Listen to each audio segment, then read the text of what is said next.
여러분, 뼈다귀를 하나 물고 가는 행복한 개가 한 마리 있었습니다. 이제 가서 맛있게 먹고 이제 하루를 잘 보내려고 했는데 가다가 또 다른 개를 만납니다. 그 개도 뼈다귀를 물고 있었는데 자기 거보다 훨씬 큽니다. 그래서 저것을 뺏어야 되겠다라는 생각을 하고서 뺏으려고 날카로운 이빨을 드러내는 순간 어떻게 됩니까? 자기가 가진 것도 없어집니다. 무엇의 문제죠? 첫 번째, 남의 뼈가 더 커 보인다. 남의 떡이 여러분 더 커 보입니다. 착시 현상이고 여러분 헛것이 보이는 것이죠. 그 헛것이 여러분 뭡니까? 다른 개는 누구였습니까? 물에 비친 자신의 모습이었습니다. 실상이 아니라 헛것일 뿐입니다. 그 뼈다귀는 실제 뼈다귀가 아닙니다. 그리고 그 결과 어떤 일이 일어나는가? 남의 것이 더 커 보여서 빼앗으려고 했던 이 마음을 가지자 자기가 가지고 있는 것도 잃어버립니다. 그리고 또 하나의 문제가 뭐가 있습니까? 물에 비친 그 모습을 보고, 물에 비친 자기 자신, 자기 모습을 보고 누구인지 모릅니다. 자기가 누구인지 모를 때 우리는 이와 같은 어리석은 일들을 하게 되는 것을 봅니다. 오늘 우리가 그동안 10가지 사랑, 하나님이 우리에게 주시는 10가지의 중요한 계명, 10계명이라고 일컬어지는 것을 마지막 시간에 살피는데, 마지막을 하나님께서 무엇이라고 마무리를 하실까? 남의 것을 탐내지 말아라 라는 것으로 마무리를 짓는 것을 봅니다. 남의 소유를, 모든 소유를 탐내지 말라라는 것은 모든 것을 탐할 수 있다라는 그 얘기가 이제 나오죠. 그래서 처음에 나오는 게 내 이웃의 집, 의식주에 해당하는 아주 기본적인 것이죠. 그리고 아내, 남편, 그의 남종, 여종, 소, 나귀 다 나와 있습니다. 신명기에는 밭도 포함이 되어 있습니다. 그러니까 모든 것을 다 막론하는 거죠. 집, 가정, 저 아내, 남편. 여러분 그 한 드라마 중에 인기를 끌었던 드라마가 있었는데 폭삭 소가수다 보셨습니까? 안 보셨습니까? 안 보셔도 됩니다. 아주 옛날 시대부터 이제 오늘날까지 하는데 옛날 시대를 조명하면서 두 가정이 나오는데 이쪽 가정이 훨씬 잘 살아요. 잘 사는데 이 사람은 알고 봤더니 남편한테 맨날 맞고 사는 거예요. 그리고 이쪽은 가난한데 이제 남편이 되게 잘해줍니다. 어느 날 여름을, 그 당시에는 선풍기도 없었고 아무것도 없었는데 더웠나 봐요. 여름에 아내가 열심히 일을 하고 있으니까 그 남편이 어떻게 했을까요? 잘해주는 남편이, 가난하지만 자상한 남편이 그 안에 더울까 봐 그 옷을 펄럭여 줬어요. 아무것도 아니잖아요, 그죠? 근데 나중에 지난 다음에 이 사람이 그 사람한테 뭐라고 얘기하냐면은, 저 사람은 무슨 복을 받고 태어났길래 남편한테 저렇게 사랑을 받나. 이쪽이 훨씬 부자거든요. 이 펄럭이는 거 보고 저 사람은 무슨 복을 받았길래 저렇게 사랑을 받나 하면서 평생을 그렇게 사는 모습이 나옵니다. 남편을 바꿔버렸으면 하는 것일까요? 그 얘기는 아니죠. 탐심이 들어오면 옆에 집이 부럽고 아내가 부럽고 저 남편하고 살면 행복한 것 같고 저 아들 딸들이 좋아 보이고, 사실은 더 정확하게 얘기하면 저 남편이 가진 저 집이 가진 경제력, 저 자녀들이 가지고 있는 학벌, 대학, 자랑거리, 저 사람들을 보면서 내 직업이 하찮아 보이고 저 사람 직업이 좋아 보이고 외모가 부러워 보이고 재능과 성격과 그 모든 것들이 갑자기 부러워지게 될 때 그때 우리는 어려워집니다. 저 사람이 가진 인적 자원, 그 모든 것들이 사실은 한두 가지, 전체를 비교해야 되는데 한두 가지만 결핍을 극대화시켜서 선별적이고 선택적으로 이제 비교하게 되면서 탐심을 가지게 됩니다. 그때 이런 생각을 하게 되죠. 내 것도 내 거고 저 사람 것도 내 거다. 그래서 그런 생각. 그런데 한번 따라하겠습니다. 남의 것은 내 것이 아니다. 사실은 아무 상관이 없는, 나랑은 내 인생과는 남이 가지고 있는 것은 아무 상관이 없는데 우리는 상관이 있다라고 생각을 하게 됩니다. 오늘날에는 이 십계명이 선포될 때는 문명의 이기가 별로 발달하지 않았죠. 그래봤자 경쟁하는 것은 우리 바로 보고 사는 사람들 정도입니다. 아니면 같은 강물을 마시는 라이벌이 같은 강물을 마시는 사람이라는 뜻인데 그 정도입니다. 근데 오늘날은 모든 사람들이 누구랑 경쟁합니까? 전 세계 사람하고 결혼해. 일론 머스크랑 왜 경쟁을 하는 거예요? 여러분이 워런 버핏하고 여러분하고 무슨 상관이 있어요? 그 경쟁 시대에 살고 있어요. 이 사람하고 비교하고 전 세계 스타랑 저 사람은 행복하겠다. 저 집을 가지고, 저 백을 가지고, 저 재능을 가지고, 저 외모를 가지고, 저 남편하고 저 아내랑 살면 얼마나 행복하겠냐라는 생각을 가지게 됩니다. 그러면 불만과 불평이 오게 되죠. 더 나아가서 어떤 생각이 하는가? 나는 적이 없어서 불행하다라는 착각을 가지게 돼요. 착각. 그러면서 아까 개가 환상과 환시를 가지듯이 적이 갑자기 탐스럽게 보입니다. 그리고 더 나아가서 무슨 생각을 하게 되는가? 이것을 나에게 주지 않는 신앙인들이라면 하나님, 나에게 하나님이 주지 않았고 신앙이 아니라면 이것을 허락하지 않은 이 가정, 이 부모, 그리고 이 세상에 대해서 분노를 가지게 됐죠. 그래서 내가 불행한 것은 저것이 없어서인데 그 근원인 이것을 허락하지 않은 세상과 부모와 아니면 나 자신이 못난 모습과 하나님이 그 원인이다 라고 생각을 하게 됩니다. 여기서 그치지 않고 사람은 그러므로 이 줘야 될 사람들이 줘야 될 존재가 주지 않았기 때문에 그러면 내 인생은 내가 확보를 하겠다라고 해서 대부분은 정당하지 않은 방법으로 이것들을 빼앗아 가려고 합니다. 그런데 여러분, 하나님께서 십계명 전체가 그렇지만 왜 하지 말라고 할까요? 나에게 나쁘기 때문에 그렇습니다. 나한테 좋지 않기 때문에 하나님이 하지 말라는 것이지 하나님이 여기에 무슨 영향을 받겠어요, 여러분. 우리한테 좋지 않아서인데 우리는 그렇지 않고 이미 마음에 들어오면 이제 환상이 보이게 돼요. 저것만 가지면 행복하겠다. 저 사람하고 살면 행복해. 저 집은 행복해겠다. 저 자녀를 둔 사람들은 행복하겠다라는 이상한 환상을 가지게 됩니다. 잘못된 행복관이 연결이 되는 것이죠. 근원을 잘못 연결한 것들을 이제 보게 됩니다. 그런데 이 탐심이 얼마나 무서운가? 여러분, 성경에 이스라엘의 국기에 별이 하나 그려져 있죠. 누구의 별입니까? 다윗의 별이에요. 다윗의 별. 다윗이 이스라엘 사람들이 가장 존경하고 흠모하는 사람이죠. 하나님 마음에 합한 사람이다라고 성경이 칭찬합니다. 그런데 이 사람이 어떤 식으로 삶에 대단한 어려움을 겪는가 우리가 한번 찾겠습니다. 사무엘하 11장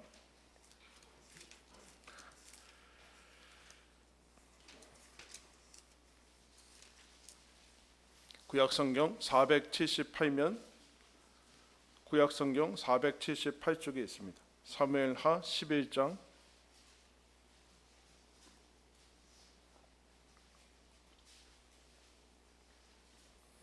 1절부터 보겠습니다. 사무엘하 11장 1절부터 보겠습니다. 그 해가 돌아와 왕들이 출전할 때가 되매 다윗이 요압과 그에게 있는 그의 부하들과 온 이스라엘 군대를 보내니 그들이 암몬 자손을 멸하고 라파를 에워쌌고 다윗은 예루살렘에 그대로 있더라. 저녁 때에 다윗이 그의 침상에서 일어나 왕궁 옥상에서 거닐다가 그곳에서 보니 한 여인이 목욕을 하는데 심히 아름다워 보이는지라. 다윗이 사람을 보내 그 여인을 알아보게 하였더니 그가 아뢰되 그는 누구의 아내예요?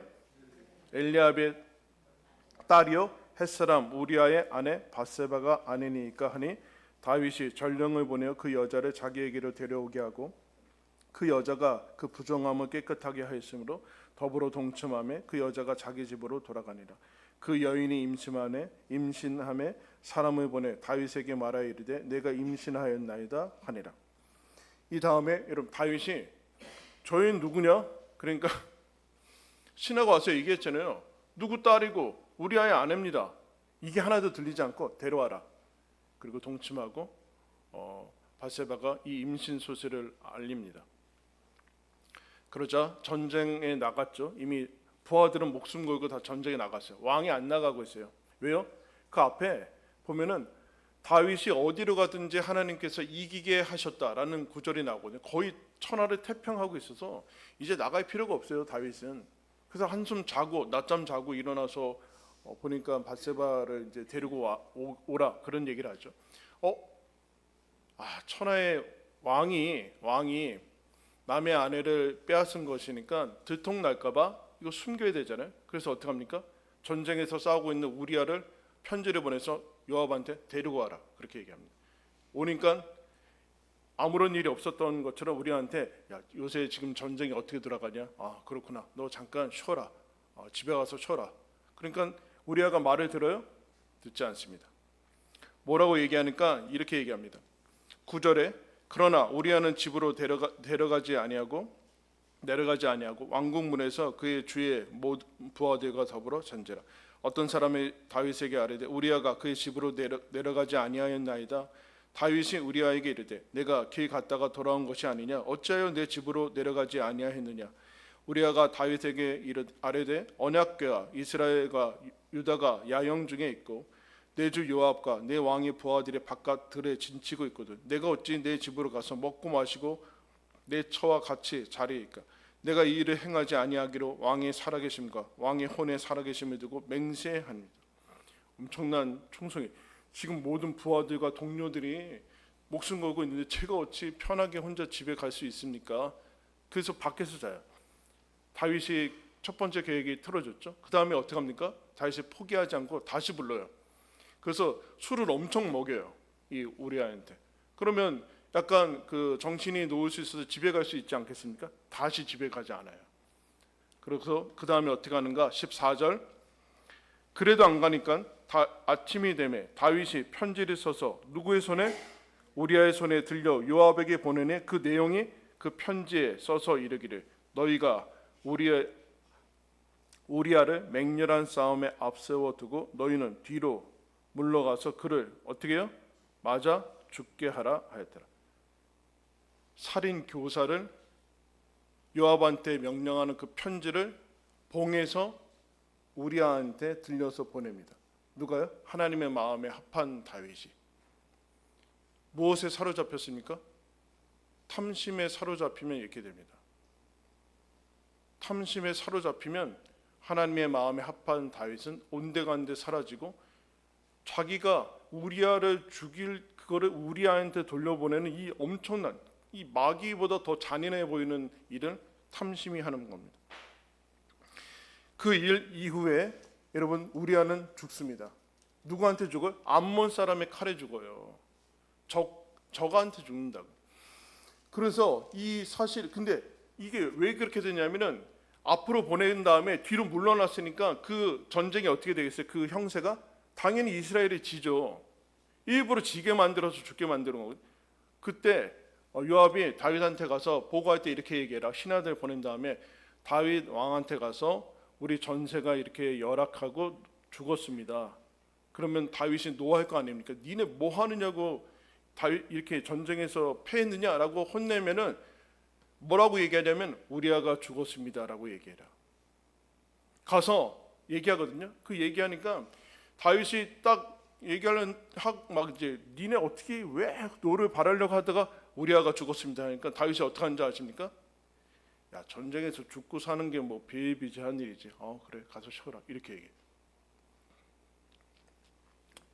그리고 우리아가 죽은 소식을 듣고 장례를 마치고 마지막 11장 마지막 절에 그 장례를 마침에 다윗이 사람을 보내 그를 왕궁으로 데려오니 그가 그의 아내가 되어 그에게 아들을 낳으니라. 다윗이 행한 그 일이 여호와 보시기에 악하였더라. 그 일 이후에 나단이라는 선지자가 하나님의 명령을 듣고 다윗 왕한테 갑니다. 이야기를 들려줍니다. 왕이여, 우리나라에 가난한 자와 부자가 있는데 부자는 양과 소가 너무 많습니다. 근데 가난한 자는 딱 한 마리 있었는데 그것도 암양, 큰 것도 아니고 새끼가 한 마리 있었습니다.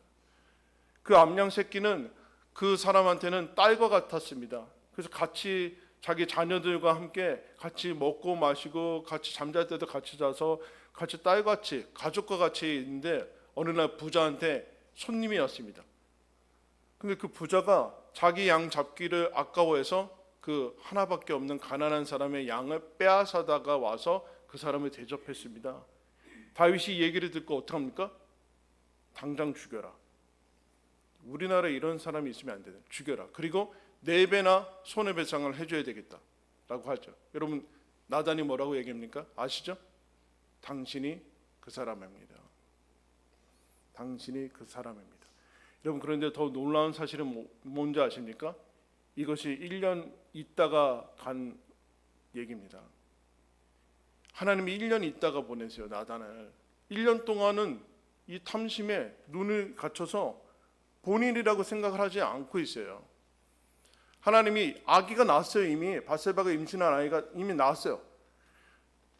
그 일 이후에 1년이나 지났는데 다윗은 지금 이 사람이 자기라고 생각하고 있지 않습니다. 여러분, 탐심이 이런 식으로 나오게 됩니다. 그러자 하나님이 12장 9절 다 같이 한번 읽겠습니다. 12장 9절 시작.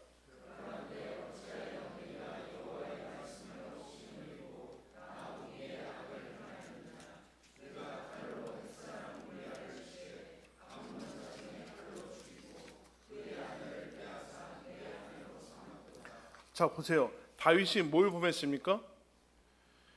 우리아를 죽였어요. 살인을 범했죠. 밧세바를 빼앗아 왔어요. 도둑질했죠. 남의 아내를. 그리고 간음을 했습니다. 그리고 모든 사람들, 신하들과 요압만 알고 있죠. 나머지는 다 거짓말을 했죠. 다 계명을 다 어기는 거예요. 어디서부터 시작합니까? 탐심에서부터 여러분 시작합니다. 이 모든 계명들은 지금 다 연결이 되어 있습니다. 하나로 끝나지 않아요. 밧세바를 데려온 것부터 해서 거짓 증거와 살인과 그리고 계속 모든 것들이 당연히 여호와의 이름 1년 동안 다윗이 뭐 했겠어요? 찬양했을 거 아니에요? 예배 드렸을 거 아니에요? 여호와의 이름을 망령되이 부르는 건 당연한 거 아닙니까? 모든 계명들이 다 연결되어 있다는 사실을 여러분 기억해야 됩니다. 그러나 이 일이 우리아를 죽이고 밧세바를 데려오기 전에 어떤 일이 일어났어요? 어떤 일이? 왕궁에서 한잠 자고 일어나니까 밧세바를 보니까 어때요? 심히 아름다워 보이더라. 착시현상. 걔가 물에 비친 자기 모습 보고 남의 뼈가 더 커 보이는 거예요. 심히 아름다워 보여. 마치 아담과 하와가 타락하기 전에 마귀의 말을 듣고서 선악과를 보니까 갑자기 탐스러워 보여요. 이 착각이죠, 착각. 그러니까 그 행위 이전에 어떤 일이 일어나는가? 탐심이 일어난다. 탐심이 일어난다. 탐심의 결과일 뿐이지 그 다음에 탐심인데, 근데 이게 탐심이 이미 일어나는 것은 본인이 착각을 해요. 아름다워 보이거든요. 이게 너무 좋아 보이고 저것만 가지면 행복하게 보이니까 여기서 문제가 이게 제어가 되지 않아요, 본인이. 그러면 이것이 언제 일어나는가? 여러분, 하나님께서 어떻게 진단을 하셨습니까? 그런데 어찌하여 내가 여호와의 말씀을 업신 여기고.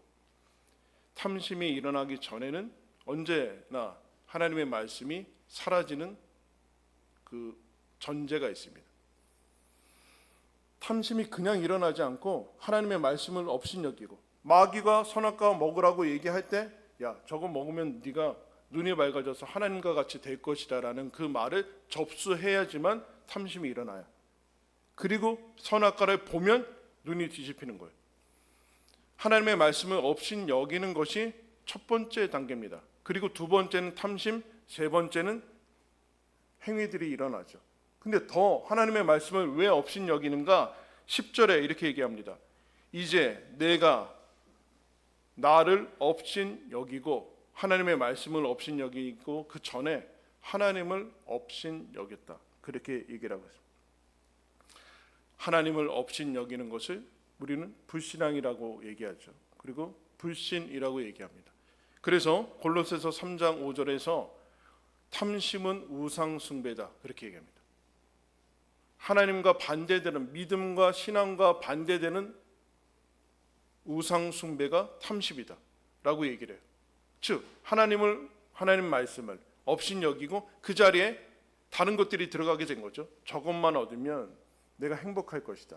하나님이 없어야 된다는 거죠. 하나님이 없고 하나님의 말씀이 없어지고 내가 원하는 저 아름다워 보이는 것이 가져야지만 행복해진다라는 것인데, 이것이 지금 10번째 계명이 우리들한테 알려주는 그런 모습입니다. 그럼 자 보세요. 10번째 계명은 우리가 1계명부터 쭉 보지만 다 행위랑 비슷한 거예요. 살인하지 말라, 간음하지 말라, 도둑질하지 말라, 거짓 증거하지 말아라, 안식일을 지켜라, 네 여호와 이름을 막는 데 일컫지 말아라, 우상을 만들지 말라. 근데 1계명과 10계명만 행위에 대한 문제가 아니에요. 1계명은 다른 신을 너에게 두지 말아라. 10번째는 탐심에 대해서 얘기하고 있어요. 내면에 대해서 얘기하고 있는 거예요. 그러니까 너가 다른 신을 둔다라는 것이 탐심이다. 즉 그러면 우상 숭배하게 되고 나머지 모든 계명이 얻게 되는데, 이 계명을 지킬 수 있는 유일한 비결은 탐심을 제거하는 것인데, 탐심을 제거하는 것이란 여호와만을 하나님으로 섬길 때만이 가능하다라고 얘기를 하게 됩니다. 그래서 그러면 어떻게 우리가 탐심에서 벗어나고 하나님이 원하시는 삶을 살게 될 것인가 라는 것을 나단이 12장 7절에서 이렇게 얘기합니다. 나단이 다윗에게 이르되 당신이 그 사람이라. 이스라엘 하나님 여호와께서 이와 같이 이르시기를 내가 너를 이스라엘 왕으로 기름 붓기 위하여 너를 사울의 손에서 구원하고 내 주인의 집을 내게 주고 내 주인의 아내들을 내 품에 두고 이스라엘과 유다 족속을 내게 맡겼느니라. 만일 그것이 부족하였을 것 같으면 내가 내게 이것저것을 더 주었으리라. 한번 따라하겠습니다. 선물 이미 받았어요. 다윗은 왕으로 기름 부음을 받을 때 아빠 이새도 다윗은 제껴놨어요. 더더욱 그 당시 유일한 하나님의 사람인 사무엘도 다윗이 아니라고 생각했어요. 본인도 아니라고 생각했습니다. 근데 하나님이 다윗이 내가 찾은 하나님 마음에 합한 사람이다. 중심이 내가 원하는 사람이다. 그래서 다윗이, 여러분 그때 다윗이 뭘 했어요? 아무것도 없었잖아요. 아무것도 없었어요. 아빠 양치면서 그냥 그렇게 했던 사람이거든요. 뭐가 부족했습니까? 그때 뭐가 있었어요? 아무것도 없었는데 그는 거기서 하나님의 사람으로 자라나갑니다. 그 이후에 다윗이 갑자기 이스라엘에 등장하기 시작한 때는 언제입니까? 골리앗을 쳐서 무찔릴 때죠. 그때 여러분 다윗이 왜 거기 갑니까? 아빠 신부는 가요. 야, 형들이 다 전쟁 나갔으니까 잘했는지 가봐. 먹을 거 싸가지고 가서 이렇게 갔어요. 그러니까 형들이 다윗한테 뭐라고 그래요? 너 지금 전쟁 구경 왔지? 아유, 너 진짜 나가, 빨리 가. 그러고 있었거든요. 근데 골리앗 앞에 아무도 못 나서 가지고 다 무서워 가지고 있으니까 다윗이 이거 뭐냐 이게? 제가 나가겠습니다. 사울한테. 웃기지 않아요? 이만한 애가 사울 왕한테 나가겠다고 하니까 또 나가라고 하는 건 또 뭐예요? 사울이 그래? 그럼 내 왕 갑옷을 입혀주겠다. 입어요. 그러니까 다윗이 입고서 시험하니까 왕이요, 이 옷이 저한테는 맞지 않습니다. 제가 하던 대로 가지고 물매 가지고 나가죠. 자 보세요, 여러분. 뭐 가지고 나가요? 물매 가지고 나가요. 골리앗을 쓰러뜨린 것은 칼이 아니라 너는 창과 칼로 오냐? 나는 여호와 이름으로 가나. 이렇게 이기는 거거든요. 거기에 무슨 부요함이 있고 무슨 뭐가 있었어요? 아무것도 없었는데 하나님은 다윗에게 부족함이 없었어요. 그 일 이후에 사울한테 이제 뽑혀가지고 사울의 신하로 수금을 타면 사울의 악신이 물러가고 다윗이 가는 곳마다 이기고 하는 그런 일들을 하나님이 허락하시죠. 언제요? 아무것도 없을 때, 타이틀이 아무것도 없을 때, 명예나 지위나 이런 것이 없었을 때 하나님이 다윗과 함께 하셨습니다. 그때 부족함이 없었어요. 그 이후에 사울이 시기해서 죽이려고 하죠. 아마 10년 넘게 다윗은 광야에서 생활합니다. 그때 죽지 않았어요. 기적이죠, 여러분. 어떻게 죽지 않을 수 있어요? 적군한테 가서 도망갈 데가 없으니까 적지에 가서 침 질질 흘리면서 미친 체 하면서 목숨 부지하면서 다윗이 뭐라고 합니까? 하나님의 선하심을 맛보아할지어다. 여러분, 여기서 무슨 하나님의 선하심이 있을 수 있어요? 근데 다윗이 그랬거든요. 그래서 드디어 왕에 대해서 내가 너를 왕으로 삼아줘서 이스라엘에 다 맡겼다, 이렇게 주었을 뿐만 아니라 맡겼다. 그래서 들어오자마자 왕 된 다음에 제일 먼저 뭐 합니까? 잃어버렸던 언약궤 찾아오잖아요. 언약궤 찾아오면서 다윗이 어떻게 해요? 춤추잖아요. 바지 내려가는지도 모르고 춤췄다니까요. 그때 뭐 성전이, 예루살렘 성전이 있었어요? 뭐가 있었어요? 아무것도 없었어요. 근데 언약궤 돌아오는 것만으로 다윗은 이건 뭐 말할 수 없는 충만함으로 있었거든요. 그 일 이후에 다윗이 하나님께서 모든 주변의 대적들을 다 평정하게 만들었는데, 여기서 여러분 탐심이 들어옵니다. 다 갖춰져서, 그래서 뭐라고 그래요? 하나님이 너에게 내가 목동을 왕으로 삼아서 이스라엘과 다 맡기지 않았느냐? 이런 얘기라. 너에게 부족하였으면 이것 저것 더 주지 않았겠느냐? 하나님이 이런 얘기야.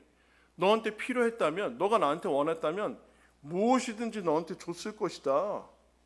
그런데 왜 이런 일을 하느냐? 이래. 부족한 것이 아니라는 것이죠. 여러분, 여러분이 부러워하는 거 사실은 여러분한테 필요한 거 아니에요. 부족해서 원하는 것이 아니에요.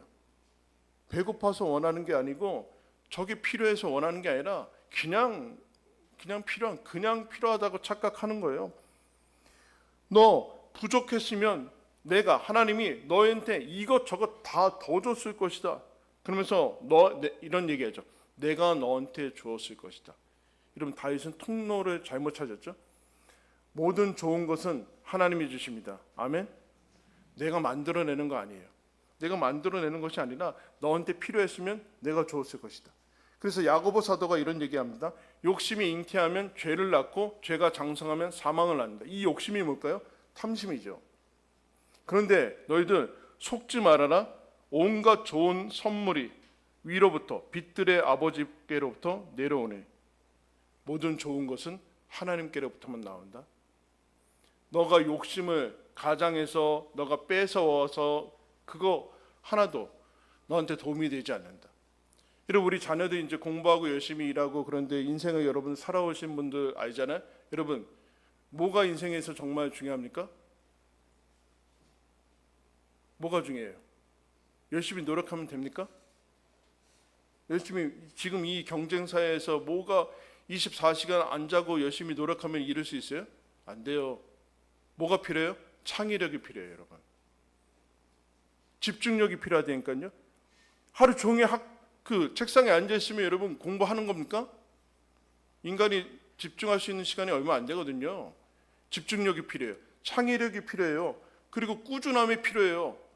우리 마음은 내 맘 같지 않아요. 두려움과 걱정이 밀려오고 그러면 이게 꾸준할 수가 없어요. 꾸준함이 필요하고 집중력이 필요하고, 그러기 위해서는 마음의 동력이 필요해요. 하나님이 주신 불같은 꿈이 필요하고, 비전이 필요하고, 사명이 필요하고, 소명이 필요하고, 그리고 나를 사랑하는 그 사랑이 필요해요. 그리고 다 이루었어도 한순간에 망가뜨리지 않을 수 있는 거룩함이 필요해요. 아무리 여러분 성공하고 그래도 한순간에 죄악으로 싹 다 망합니다. 그러면 이거는 다 어디서 옵니까? 정말 중요한 것은 내 노력, 내가 열심히 부리고 그런 거 아니에요. 하나님으로부터만 나옵니다. 믿으시기 바랍니다. 모든 좋은 것은 하나님으로부터만 나와요, 여러분.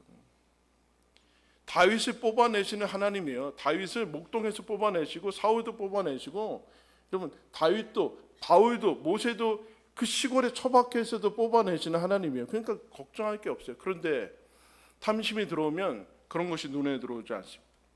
좋은 것이 사람한테, 저 사람한테, 뭐한테 있을 거라는 자꾸 착각을 하게 돼요. 그러면 전환점이 어떻게 되는가? 하나님이 내 아버지시구나. 이걸 알아야 돼요. 하나님이 내 아버지시구나. 하나님이 로마서 8장에 이렇게 얘기합니다. 자기 아들을 아끼지 아니하시고 우리 모든 사람을 위하여 내주신 분이 어찌 그 아들과 함께 모든 것을 우리에게 주시지 않겠느냐? 너에게 아까운 것이 있겠느냐? 내가 너한테 뭘 아끼겠느냐? 우리 각자에게 내가 너한테 뭘 아끼겠느냐? 지금 하나님이 이거 안 주셔가지고 내 인생이 불행하다고 하는데 아니다. 내가 너한테 아들까지 줬는데 뭘 아끼겠느냐? 뭘 아끼겠느냐? 예수님을 통해서 예수님이 이 땅에 오셔서 하시는 일은 무엇인가? 사람들이 불신을 가지는데 불신은 무엇인가? 하나님이 선하지 않다는 거예요. 하나님이 내 마음에 들지 않는 거예요. 하나님이 나를 사랑하기는커녕 내가 원하는 거 주지 않고, 그러니까 내 인생 내 스스로 살겠다는 건데, 예수님이 오셔서 뭐 하시는가? 하나님 아버지는 선하시다. 이 정도까지 너희들 편에 들고 너희들한테 필요한 것들을 채우신다. 하나님이 아버지일 뿐만 아니라 너희들은 하나님의 자녀다. 여러분, 엄마 아빠가 아이들 태어난 다음에 막 울고 그러면 기저귀에 애들 나가서 사오라고 그러고 막 그럽니까? 미리 다 준비하고 유모차 준비하고 다 준비해 놓은 거 아닙니까? 근데 하나님은 그렇다고 생각을 하지 않고 있어요. 그 예수님이 오셔서 너희도 이방인들과 같이 치성을 드리고 그러지 말아라. 하나님께 기도할 때 하나님은 너희에게 이미 있어야 할 것을 아시는 하나님 아버지다. 이미 있어야 할 것을 아시는 하나님이다. 이거 정말 믿고 있냐 너? 너가 하나님이 네 아버지라는 걸 믿고 있느냐? 이미 필요한 것들을 주시는 하나님이라고 믿고 있느냐? 너희가 악한 자라도 자식에게는 좋은 것으로 주려고 하는데 하물며 하늘에 계신 하나님께서 너희들한테 좋은 것을 주시지 않겠느냐? 그런데 마음에 들지 않는 거예요. 내가 마음에 안 들고 내 성격이 마음에 안 들고 내 외모가 마음에 안 들고 그러니까 모든 게 마음에 들지 않는 이유는 지금 이 근원적인 게 막혀 있어서 그런 거예요. 근원적인 게. 다른 것으로 바꿔치기 몇 가지 해봤자 전혀 내 삶에는 바뀌어지지 않습니다. 그런데 예수님을 통해서 하나님이 내 아버지시고 아들을 주기까지 나를 사랑하시는 그 하나님의 선하심, 하나님의 인자하심, 하나님의 선하심에서 선악과가 벌어지거든요. 하나님이 선하신 것을 다시 회복하고 나를 사랑하시는 것을 확인한 다음에야 사람은 어떻게 되는가? 바울이 이렇게 얘기합니다. 나의 약한 것도 나의 약점도 연약한 것도 자랑합니다. 그렇게 얘기를 해요. 이 연약한 거 빼버리면 좋겠는데 그 연약한 것도 하나님이 필요해서 주신 것이다 라는 고백을 하게 돼요. 그러므로 너희들 위의 것을 찾아라. 하나님이 주신 거 영원한 생명. 여러분 노력해서 1분 1초씩 연장하고 있어요? 네? 오늘 노력해서 오늘 하루를 받았습니까? 노력해서 심장을 뛰고 있습니까? 그렇지 않잖아요. 하나님이 주시는 모든 것, 영원한 생명, 부활, 그 모든 것들은 하나님이 주시는 건데 너희들 왜 자꾸 애굽과 광야를 비교하냐? 애굽에서 부추 먹고 고기 먹고 왜 그런 거 가나안하고 비교해라. 가나안하고 하나님 나라 위의 것을 찾으라. 그런 얘기를 하게 됩니다. 그럼 탐심의 반대는 무엇인가? 한번 따라하겠습니다. 사랑. 탐심에서 사랑으로 넘어가야 돼요. 탐심은 비슷해 보여. 저걸 간절히 원하는 것 같아요. 그러나 이건 탐심이에요. 그 원하는 순간 모든 것을 다 잃어버리게 됩니다. 그래서 율법 교사가 와서 예수님한테 묻지 않습니까? 율법에서 구약에서 가장 중요한 계명은 무엇입니까? 어려운 질문이죠, 여러분. 이거 다 시험 들게 하는 문제인데 예수님이 이런 얘기를 하죠. 내 마음과 뜻과 목숨을 다하여 하나님을 사랑하라. 십계명 압축하고 구약 성경 압축하면 하나님을 사랑하는 것이다. 둘째도 그와 같다. 내 이웃을 사랑하라. 이 두 가지가 하나다라고 얘기를 하는데 이런 얘기를 하는 거죠. 그래서 뭘 회복해야 되는가? 하나님을 사랑하고 내 이웃을 사랑하기 위해서는 어떻게 해야 되는가? 시편 23편의 1절 다 같이 한번 읽겠습니다. 여호와는 나의 목자시니 내게 부족함이 없으리. 하나님이 전능하신 하나님이 내 아버지시다. 내 목자다. 그가 부족함이 없다. 당연히 내 안에 나만으로 충분하고 넉넉하기 때문에 다른 사람 것을 빼앗을 필요가 없는 거죠. 하나님과의 관계가 회복이 돼야지만. 그래서 다윗이 회개합니다. 이 나단의 놀라운 점은 다윗이 나단의 얘기를 듣고 나단을 죽이지 않고 그 말을 받고 회개해요. 뭘 놓쳤을까요? 다윗이 왜 놓쳤어요? 목동에서부터 자기가 광야 생활 그리고 언약궤 찾아오고 하나님께서 나를 목동에서 왕으로 삼아주시는 그때 여호와만으로 부족함이 없지 않았습니까? 언약궤 데리고 오면 언약궤 가지고 오면서 춤췄어요. 그때 무슨 예루살렘 성전이 있어서 부족함이 없어가지고 하나님으로 만족했는데 다 있는데도 만족할 수 없어서 여호와가 내 목자라는 거, 부족함이 없다라는 것을 버려버릴 때 다윗이 다른 사람이 됩니다. 그래서 이것을 다시 회복합니다. 여호와가 내 목자시니. 그래서 평생 이 일 이후에 계속해서 여호와가 내 목자시니 이거를 가슴에 품고 가요. 하나님이 여러분의 목자가 되시고 하나님 아버지 되시니까 여러분 부족한 것이 없을 겁니다. 부족한 것이 없다라는 얘기는 막 흘러 넘쳐서 모든 것이 막 그렇다는 게 아니라 약한 것도 고난도 하나님 필요해서 주신 것이다. 내 선물이다 라는 것을 받아들이게 된다. 충분하구나. 지금의 나로 사랑하면서 살게 하시는 인생에서 이것이 필요한 것이고 충분한 것이구나. 운명주의에 빠지라는 것이 아니라 하나님이 내 목자라는 것을 알고 있어야 된다. 그래서 더 많이 저것만 가지면이 아니라 지금 여기에 여러분 집중을 해. 지금 여기에 집중을 해야 돼.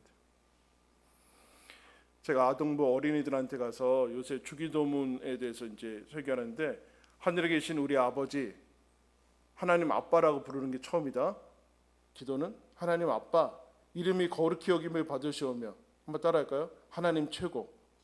하나님 아빠, 하나님 최고요. 하나님께서 하늘을 만드시고 나를 만드시고 너무 좋아요. 이거 안 되잖아요. 내가 마음에 안 들죠. 여러분 마음에 들어요? 내 성격과 얼굴과 외모와 나 왜 저 얼굴이 태어나지 않건가? 나 왜 저쪽 집에서 태어나지 않고 왜 저 남편은 저 사람은 무슨 복이 있어서 저 남편하고 사냐? 한번 살아볼래? 자신 있어요? 그런 거 아니잖아요. 근데 성령 받고 예수 믿으면 하나님이 나를 창세전에 계획하셨구나.